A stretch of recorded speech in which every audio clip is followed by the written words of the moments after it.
the chambers of the heart. So in the heart, we have 4 chambers. We have 2 atria, 2 ventricles. The 2 atria, we have the right atrium, the left atrium, that are separated by what we call the interatrial septum.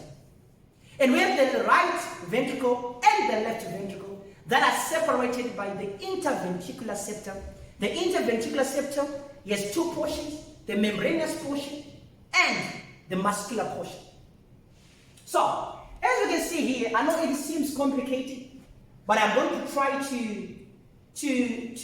make it easy for you to understand. So we have this is our right atrium. This is our right ventricle. This is our left atrium. This is our left ventricle.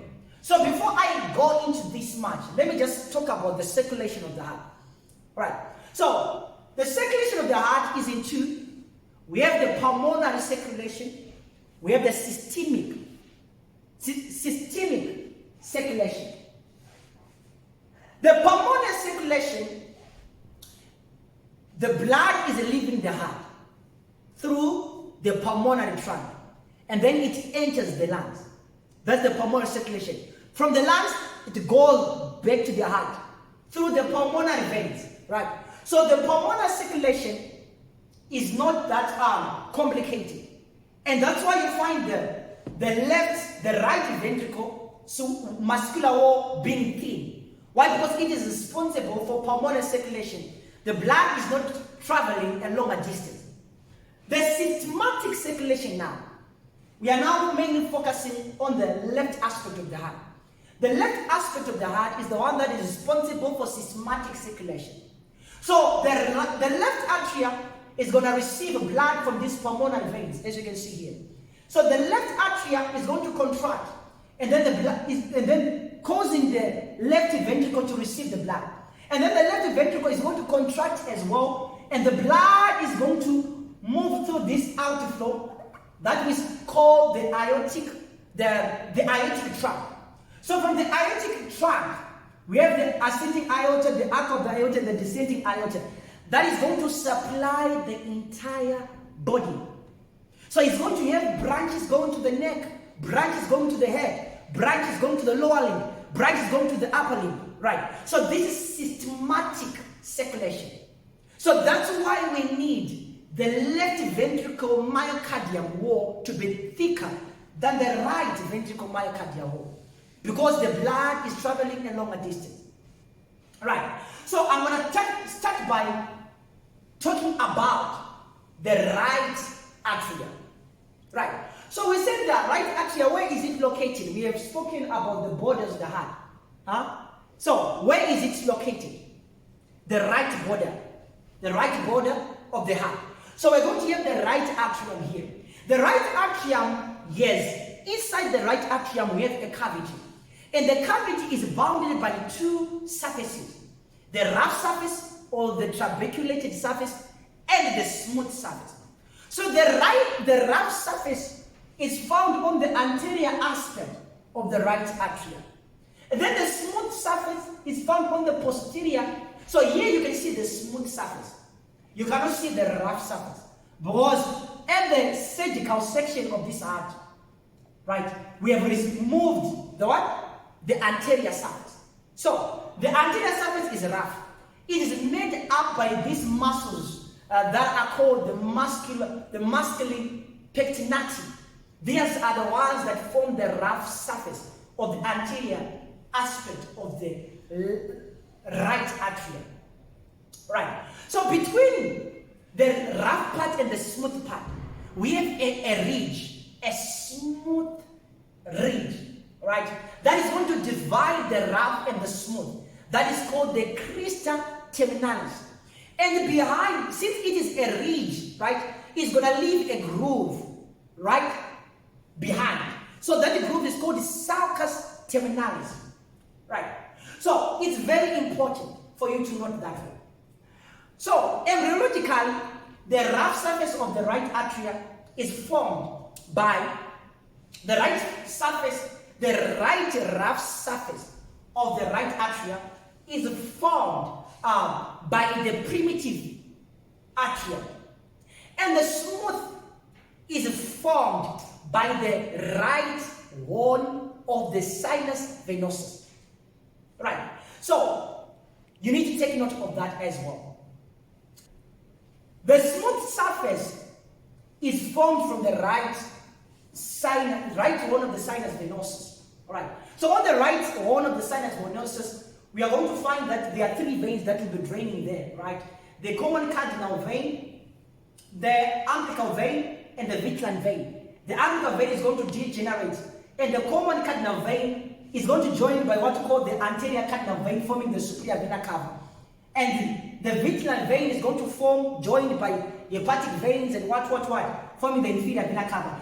This right horn of the sinus venosus is the one that is going to form the smooth part of the right atrium.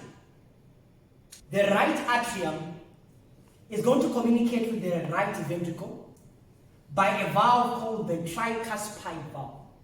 So you need to take note of this, that the right atrium is going to receive blood from three veins: the superior vena cava, inferior vena cava, and the coronary sinus. The coronary sinus.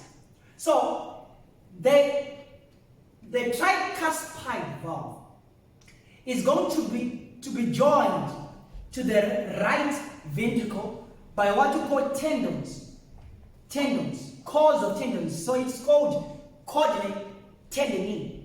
So this coordinate tendonie, they are going to attach by these muscles to the walls of the right atria or right ventricle. Three muscles.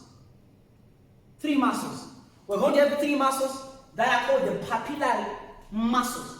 So this is very important, because as the right ventricle is contracting, we don't want the blood to go back to the right atrium. So these papillary muscles, they are going to contract, keeping the tricuspid valve closed. The right ventricle has two parts, two surfaces: a rough surface and a smooth surface. The rough surface from embryology of the right ventricle is made by the proximal third of the bulbous cordis. And the smooth part of the right ventricle is made by the conus cordis. And the smooth part is given a name that is the infundibulum. The infundibulum, right? That is going to continue as the pulmonary trunk. So we are going to have other muscles, other sets of muscles in the ventricle. For example, we have what's called the moderator band. The moderator band is only found in the right ventricle. It's not found in the left ventricle. You need to take note of that. Right. So the wall of the right ventricle is not as thick as the wall of the left ventricle. We mentioned it. It's because of pulmonary circulation. So the wall of the left ventricle is 3 times thicker than the wall of the right ventricle. Right. So when the right ventricle contracts, we are going to have blood flowing through this smooth outflow, the infundibulum. And then the blood is going to continue in the pulmonary trunk. The pulmonary trunk is going to bifurcate and give us 2 pulmonary arteries, one going to the left lung, the other going to the right lung. Right. But we have a bridge of a valve, what are called semi-lunar valve. So we have pulmonary semi-lunar valves that are going to form the junction between the smooth part of the right ventricle and the pulmonary trunk. These are called pulmonary semi-lunar valves. They are made by 3 leaflets. Leaflets, yes. So that is about the right atria and the right ventricle. So we have an important feature here on the interatrial septum. This feature is a depression that is called fossa ovalis. So where does it come from? From embryologically, when we are dividing the right atrium from the left atrium, we are going to have what we call endocardial cushions. They are going to fuse, right? As they fuse, they are going to form what we call the septum intermedium. So we are going to have what we call the septum primum, and the septum secundum.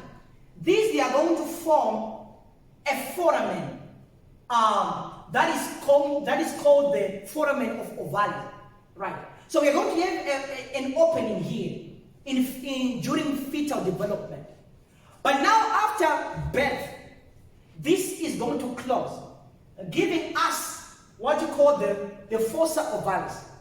So that depression, the depression is going to call the fossa ovalis, and the ridge of the septum secundum is going to give us what we call the annulus ovalis. Right. Going to the left side of the heart, as we say that the 2/3 of the heart points to the left side of the medial lining. Right. So we have in the left side, we have the left atrium, the left ventricle. The left atrium here, it receives blood from the pulmonary veins, 4 of them. So the left atrium has 2 surfaces, the smooth surface and the rough surface. The smooth surface is formed by the pulmonary veins as they drain their oxygenated blood from the lung into the left atrium. The rough surface is formed only by the left auricle. Left auricle is where we're going to find the rough surface of the atrium, left atrium. Where does it come from? The rough surface of the atria, both the left and the right, come from the primitive atrium. Right. So between the left atrium and the left ventricle, we are going to have an opening or a canal. This canal is guarded by a valve. That valve is called the bicuspid valve. So the bicuspid valve is going to connect to the left ventricle by what we call chordae tendineae. And this chordae tendineae, they are going to be embedded by the muscles, the papillary muscles. But a point to neck, a point to tail. The left ventricle has 2 chordae tendineae, has 2 papillary muscles. The right ventricle has 3 chordae tendineae and 3 papillary muscles. And the left ventricle has no moderator band. Right, take note of that. So the right part of the left ventricle is made by these muscles. And the right part of the left ventricle, it originates from the primitive ventricle during embryonic development. So we are going to have an outflow here. Before we enter the aortic trunk, we are going to have an outflow here, a smooth outflow. What's the name of the smooth outflow? It is called the aortic vestibule. The aortic vestibule is found in the left, and then the infundibulum is found in the right. Both of them, they are formed by the cornus cordis of the bulbous cordis. Right. So blood is going to move from the left ventricle, and then it's going to pass through the smooth outflow, the aortic vestibule, and then it's going to open what we call the aortic semilunar valves. So from the aortic semilunar valve, it's going to enter into the ascending aorta. Before we go any further, at the ascending aorta, at the root of the ascending aorta, where we have this aortic semilunar valve. The aortic semilunar valve has 3 leaflets. So these leaflets, they are going to give rise to the formation of coronary arteries. So we have the two that are posterior, one that is anterior. So the one that is anterior is going to give us the right coronary artery. The one that is posterior and to the left is going to give us the left coronary artery.